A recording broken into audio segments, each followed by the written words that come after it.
तिलिस्म तो टूटा हुआ है, वो तो 2010 में भी टूट गया था। और आज तक हमने अगर किसी का भला नहीं किया है तो किसी का बुराई भी नहीं किया है, किसी को हमने ठगने का काम नहीं किया। साजिश करता तो हर जगह साजिश करते रहता है, पर लेकिन साजिश से निकल के हमारा हमेशा अभी तक हम हर जगह हम लोग को क्लीन चिट का सर्टिफिकेट अभी तक देते आए हैं। जो भी कैंडिडेट लड़ता है चुनाव, काउंटिंग तक सब जीतने का दावा करते हैं।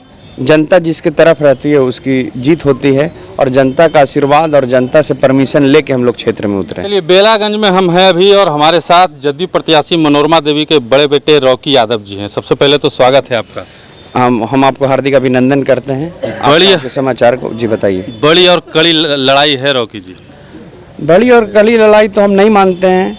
जनता जिसके तरफ रहती है उसकी जीत होती है, और जनता का आशीर्वाद और जनता से परमिशन लेके हम लोग क्षेत्र में उतरे।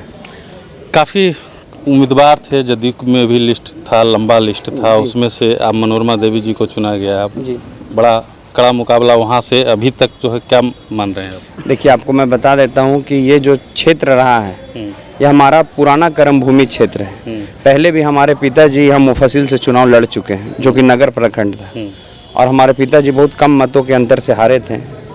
और साथ साथ जनता का इतना साथ हमारा पूरे विधान, मेरी माँ, तीनों जिला में हम लोग प्रतिनिधित्व 2-2 बार कर चुके हैं।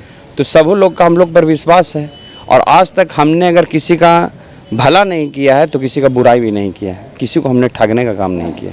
बेलागंज में 35 सालों से एक तिलिस्म है, उस तिलिस्म को तोड़ने के लिए आपकी माताजी चुनावी मैदान में उतरी हैं। क्या लगता है, तोड़ पाइएगा? तिलिस्म तो टूटा हुआ है, वो तो 2010 में भी टूट गया था, पर लेकिन एक उनके छल के कारण, तीर धनुष के कारण बबलू रविदास पर 12,000 तीर धनुष का वोट कट गया था। तो पहले ही से टूटा हुआ है।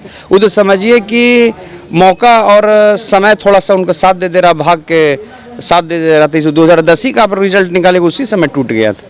चुनौती तो बड़ी है ना, जैसे आपके जाति के वोटरों को भी साधने की कोशिश आपके लिए एक बड़ी चुनौती होगी। उस उधर MIM से भी उम्मीदवार उतारा गया है, जनसुराज भी कड़ी टक्कर आपको दे। देखिए, मेरा बात समझिए, हर जो भी कैंडिडेट लड़ता है चुनाव, काउंटिंग तक सब जीतने का दावा करते हैं, पर लेकिन हमारा जो जनता हमारे साथ तटस्थ है और हमारी पार्टी के लिए नीतीश कुमार पर लोगों का विश्वास है, और साथ साथ लोगों पर हमारी माताजी पर विश्वास है, और हम उनके कार्यकर्ता के रूप में हम लोग सब डोर टू डोर घूम रहे हैं और लोगों का विश्वास जागृत कर रहे हैं।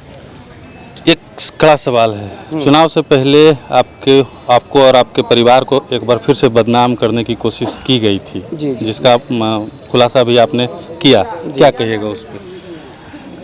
साजिश करता तो हर जगह साजिश करते रहता है, पर लेकिन साजिश से निकल के हमारा हमेशा अभी तक हम हर जगह हम लोग को क्लीन चिट का सर्टिफिकेट अभी तक देते आए हैं, बीते 25 साल से।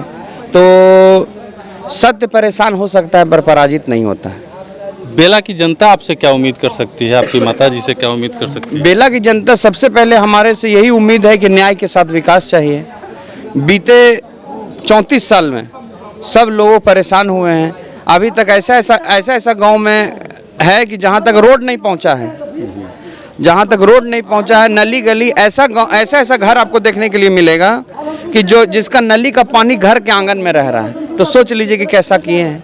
तो हमारा कहना है, और लोग में एक डर और भय रहता है कि हम ऐसा ना अगला आदमी के खिलाफ करें तो हमको केस में फंसा दे, हमको कुछ करा दे। वो बहुत लोगों को सफाया करने में विश्वास रखें, और हम लोगों को बनाने और जोड़ने में विश्वास रखते हैं। जीत का मार्जिन क्या होगा मनोरमा देवी का? देखिए, जीत का मार्जिन तो जनता बताएगी। हम ओवर कॉन्फिडेंस में नहीं काम करते हैं। जब तक हाथ में सर्टिफिकेट नहीं आ जाए तब तक हमारा अंतिम दमे तक अंतिम खून और पसीना एक करेंगे। चलिए, रॉकी यादव जी को सुन रहे थे हम, ज़्यादा समय नहीं लेंगे। अभी इनको चुनाव प्रचार में भी माताजी के साथ निकलना है। उनको सुन रहे थे आप, और क्या कहिएगा कमेंट में ज़रूर बताइएगा।